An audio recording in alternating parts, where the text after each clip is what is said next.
Example 3 में वो कह रहा है कि Champa went to a sale to purchase some pants and shirts. ठीक है, सेल पे गई है चंपा, कुछ पैंट्स और शर्ट्स लेनी है उसने। When her friend asked her how many of each she had bought, she answered. उसके फ्रेंड ने पूछा भाई तुमने पैंट कितनी ली और शर्ट्स कितनी ली, तो उसने क्या आंसर दिया? The number of skirts is, pants और स्कर्ट्स है, सॉरी मैं शर्ट्स बोल रहा हूँ, पैंट्स और skirts. So the number of skirts is two less than twice the number of pants.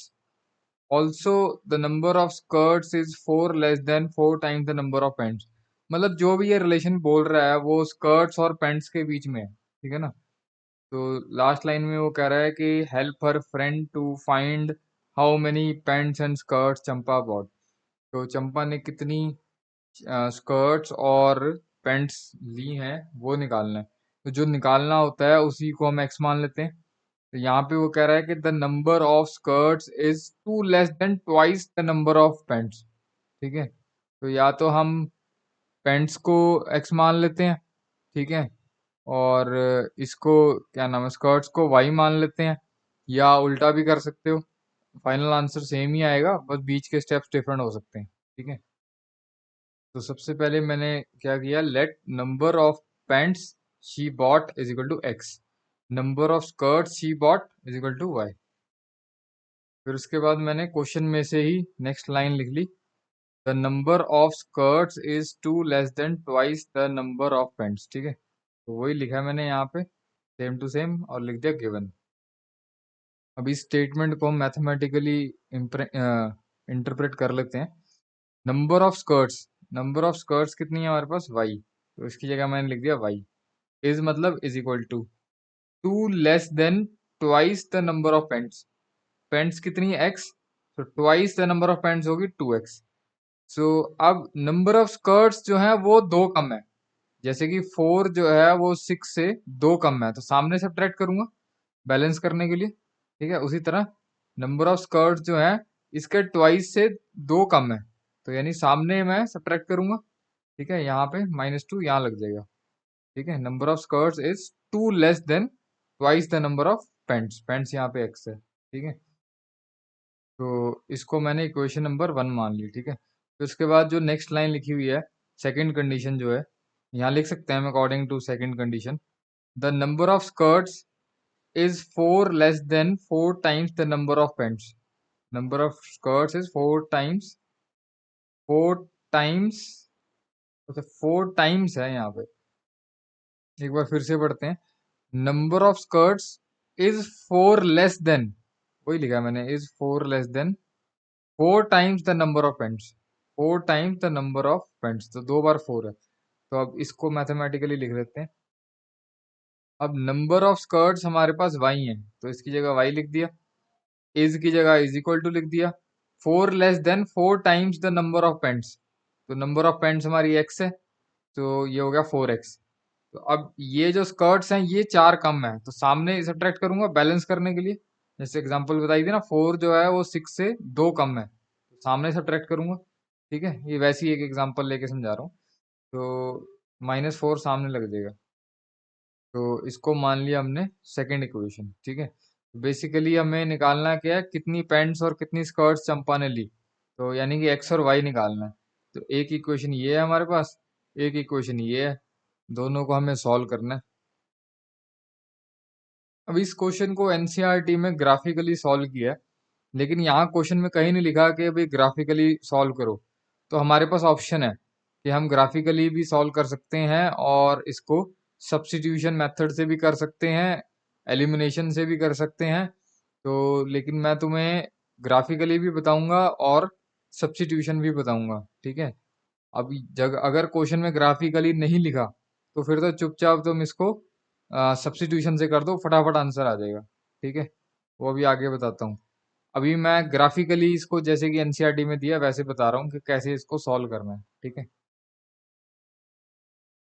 तो जो फर्स्ट इक्वेशन है, जो एनसीईआरटी का जो मेथड है, पहले मैं उससे बता रहा हूँ, सॉल्विंग ग्राफिकली। तो ये पहली पहली वाली इक्वेशन है हमारी, तो ये यहाँ लिख दी। और ये दूसरी वाली इक्वेशन है, ये मैंने यहाँ लिख दी। अब दोनों लाइंस के हम ग्राफ बनाने की कोशिश कर रहे हैं, क्योंकि ग्राफिकली हमने सॉल्व करना है। तो सबसे इजी मेथड क्या होता है कि एक बार x0 ले लो, एक बार y0 ले लो, प्रोवाइडेड के कोई फ्रैक्शन में ना आए, ताकि पॉइंट प्लॉट करने में मुश्किल ना हो। ठीक है, तो अगर मैं x की वैल्यू 0 डालता हूँ तो y की वैल्यू -2 आ जाएगी, और अगर मैं y की वैल्यू 0 डालता हूँ तो ये उधर जाके 2 हो जाएगा, 2 बाय 2 1 हो जाएगा, तो ये x की वैल्यू 1 आ जाएगी। ठीक है, उसी तरह से यहाँ पे भी सेकंड इक्वेशन जो है उसमें एक बार x0 कर देते हैं, एक बार y0 कर देते हैं।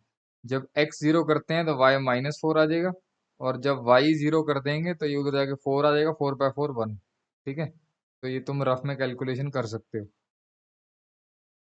तो यानी कि हम अगर यहाँ पे दोनों केसेस देख रहे हैं तो दोनों में एक पॉइंट कॉमन आ रहा है, 1,0, है ना। तो यानी कि यही इसका सॉल्यूशन है। वैसे तो हमें इस पॉइंट से पता लग गया है। अब एनसीईआरटी में एक भी पॉइंट कॉमन नहीं आ रहा, ठीक है, तो वो भी मेथड ठीक है। ठीक है, तो अगर मैं एनसीईआरटी में देखूं तो एक पेयर ये आ रहा है और एक पेयर ये आ रहा है, और यहाँ पे ये एक पेयर है, दूसरा पेयर ये है। चारों ही पेयर डिफरेंट है, डिफरेंट पॉइंट्स हैं। ठीक है, हालांकि बाद में 1,0 ग्राफ से ही बन जाएगा। ठीक है, तो लेकिन हमने एक पॉइंट ले लिया, तो कम से कम एक, मतलब एक पॉइंट ज्यादा से ज्यादा ले सकते हो सेम। ये नहीं कि ये भी सेम हो जाए, मतलब कि यहाँ पे कोई ऐसा हम पेयर ढूंढ लें कि यहाँ 0 - 4 और यहाँ भी 0 - 4 ये भी सेम आ जाए। ठीक है, तो वो थोड़ा सा रिप्रेजेंटेशन खराब हो जाती है। वैसे तो ये भी ठीक है, लेकिन टीचर मार्क्स काट सकता है। तो हम ज्यादा से ज्यादा एक पेयर सेम दिखा सकते हैं। ठीक है, एक पेयर सेम दिखा सकते हैं, दोनों पेयर सेम नहीं दिखा सकते। ठीक है, मतलब दिखा सकते हैं, लेकिन वो टीचर इसमें बोल सकता है कि ये तो तुमने सेम ही पॉइंट्स ले लिए, या कुछ ऐसा करके बोल दे, मार्क्स काट ले। तो तुम्हें उस में जाना ही क्यों, तुम अपना पहले से ही कोई और पॉइंट्स ले लो। तो तुम क्या करोगे, एक पेयर ले लो, कोई दिक्कत नहीं है, दूसरा पेयर डिफरेंट होना चाहिए। ठीक है, तो मैंने यहाँ पे ये और 0 - 2 है, और यहाँ पे 0 - 4 है। ठीक है, तो मैंने ये लिया। तो अब हम इसको पॉइंट्स को प्लॉट कर देते हैं। ठीक है, तो तुम चाहे इन दोनों लाइंस का ग्राफ बना दो तब भी आंसर वही आएगा, या इन दोनों लाइंस का ग्राफ बना दो तब भी आंसर सेम ही आएगा, 1,0 ही आएगा, इससे भी 1,0 ही आएगा। अभी ग्राफ बना के बता देता हूँ। तो ये वाला तुम अपना रफ कॉपी में प्रैक्टिस कर लेना, मैं तुम्हें अब एनसीईआरटी वाला बता रहा हूँ। ठीक है, क्योंकि यहाँ पे कहीं पे 1,0 नहीं है, लेकिन जब ग्राफ बनाएंगे तो सोल्यूशन 1,0 आएगा। यहाँ तो पता लग ही रहा है 1,0 सोल्यूशन है, यहाँ पे भी है और यहाँ पे भी है। तो इन दोनों इक्वेशंस का जो सोल्यूशन है वो 1,0 है। ठीक है, लेकिन हम ये वाला ग्राफ बना के देखते हैं, ये वाला तुम खुद बना लेना। सो अब जो सबसे पहले वाला पॉइंट है, तुम एक्स एक्स और वाई एक्सेस बना देना पहले, लेबलिंग कर देना, 0 1 2 3 नंबर सारे लिख देना इस पे। उसके बाद 2,2, 2,2 आ गया यहाँ पे। ठीक है, उसको ए नाम दे दिया। 0, -2, 0, -2 आ गया ये वाला पॉइंट। ठीक है, तो अब इन दोनों पॉइंट्स को जब हम ज्वाइन करेंगे तो ये आ गई हमारी पहली लाइन की इक्वेशन, 2x - 2, यही थी ना हमारी। मतलब दोनों पॉइंट्स को ज्वाइन कर देना तो ये लाइन आ जाएगी, और उस लाइन पे लाइन की इक्वेशन लिख देना। लाइन की इक्वेशन क्या है, ये थोड़ी लाइन टेढ़ी होगी, ये लाइन है बेसिकली, ये जा रही है। इस लाइन की इक्वेशन क्या है, y = 2x - 2। ठीक है, ये लेबल कर देना। फिर उसके बाद दूसरी लाइन ड्रॉ करना। तो दूसरी लाइन भी उसी ग्राफ पे बनानी है, कहीं ये ना हो कि दूसरे ग्राफ पे तुम शुरू कर दो एक्स और वाई एक्सिस बना के, फिर सॉल्यूशन थोड़ा आएगा। फिर एक लाइन तुम्हारी ऐसे आ जाएगी, दूसरी लाइन ऐसे आ जाएगी, तो सॉल्यूशन कहाँ आएगा। जहाँ कट करेंगे दोनों लाइंस वही तो सॉल्यूशन है। ठीक है, तो नेक्स्ट हमने कौन सा पॉइंट प्लॉट करना है, 0, -4 उसी ग्राफ में। तो x0 y-4 आएगा, ये रहा पॉइंट। ठीक है, फिर x1 और y0, x1 और y0 कहाँ पे आएगा, ये आएगा ना। तो इनका एक पॉइंट तो आ ही रहा है, 1,0। तो इसी पॉइंट पे जब तुम ग्राफ बनाओगे, दोनों लाइंस इसी पॉइंट से पास कर रही हैं, 1,0 से। तो इसको ज्वाइन कर देना पहले तो, ये दोनों पॉइंट्स को, और ये लाइन स्केल से पूरा प्रोड्यूस कर देना। तो ये जहाँ इस उसके बाद इसकी इक्वेशन लिख देना। ठीक है, y = 4x - 4।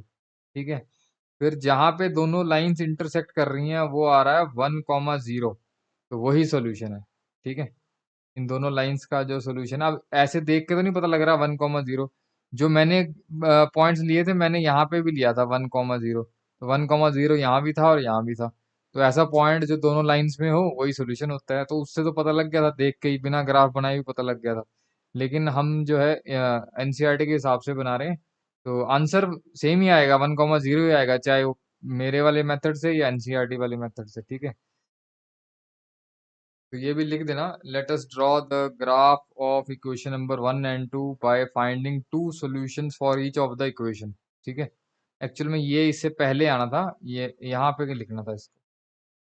ठीक है, तो मैंने पहले लिख दिया, ये लाइन लिख देनी, फिर उसके बाद ईच सॉल्यूशन, दो दो सॉल्यूशन निकालने हैं दोनों इक्वेशंस के, वो हमने निकाल दिए। ये पहला सॉल्यूशन, ये सेकंड सॉल्यूशन, फिर दूसरी इक्वेशन का ये पहला सॉल्यूशन, ये दूसरा सॉल्यूशन, फिर प्लॉट कर दिया, ग्राफ बना दिया। उससे पता लग गया 1,0 एक कॉमन सॉल्यूशन है दोनों का। लाइंस इंटरसेक्ट कर रही है ना, इंटरसेक्ट कर रही है मतलब यूनिक सॉल्यूशन, यूनिक मतलब एक ही, वन सॉल्यूशन, या एग्जैक्टली वन सॉल्यूशन भी बोलते हैं।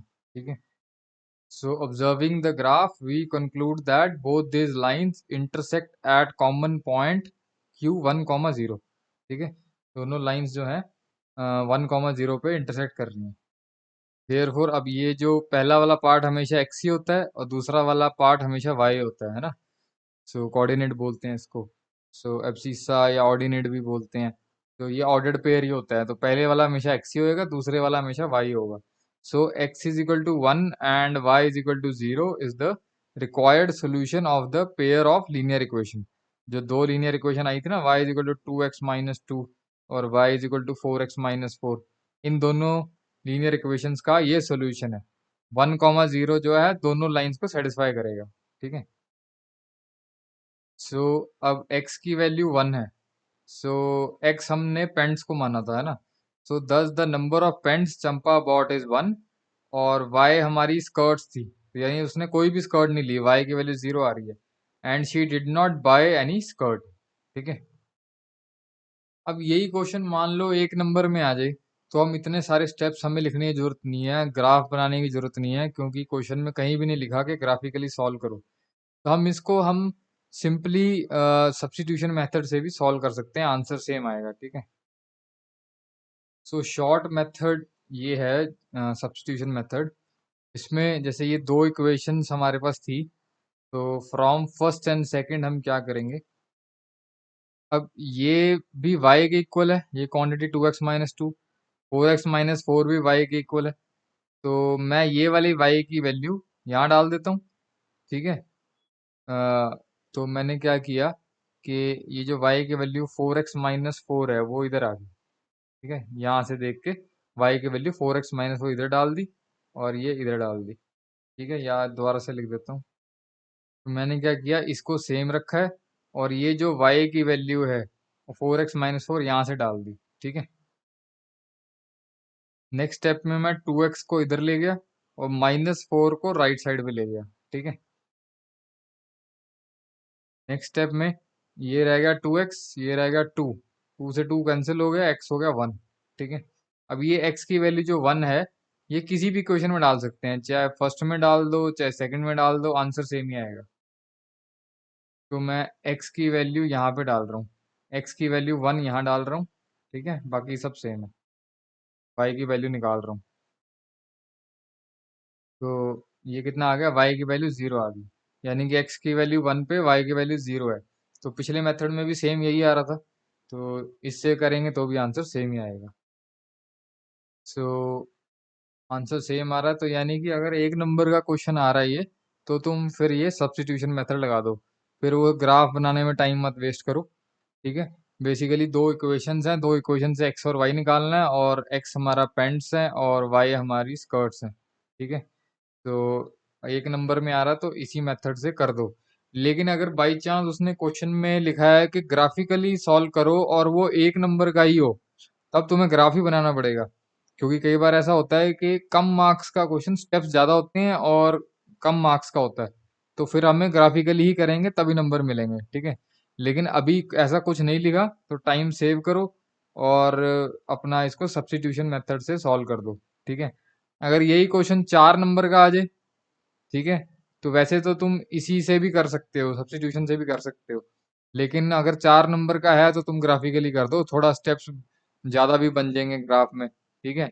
और रफ में तुम सब्स्टिट्यूशन मेथड से एक बार आंसर चेक कर लोगे, यही आ रहा है 10, ठीक है। ये तो फटाफट हो जाएगा, वो तो मैं इतना जगह छोड़ छोड़ के लिखता हूँ, स्टेप्स ज्यादा लिखता हूँ, इसलिए बड़ा लग रहा है, तो 2 लाइंस में भी आ सकता है। लेकिन तुम भी जितने स्टेप्स लिखोगे उतना बढ़िया, टीचर को एक एक स्टेप समझ आएगा तो वो फटाफट मार्क्स दे देगा, ठीक है। अब यही क्वेश्चन जो है वो एलिमिनेशन मेथड से भी कर सकते हैं, क्योंकि ये दो इक्वेशंस हैं, इनको हम एलिमिनेशन मेथड से भी सॉल्व कर सकते हैं, तब भी आंसर सेम आएगा। फिर एक क्रॉस मल्टीप्लिकेशन मेथड है, उससे भी आंसर सेम आएगा।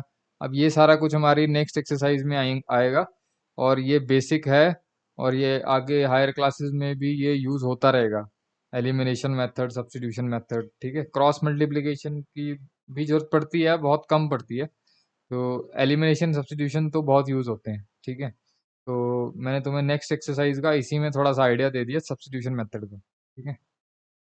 That's it. और अगर इस मेथड से करते हो तो इसमें भी लास्ट में लाइन लिख देना कि उसने एक पैंट ली है और कोई स्कर्ट नहीं लिया, ठीक है। वो सब थ्योरी तो लिखनी लिखनी है क्वेश्चन में से देख के, ठीक है।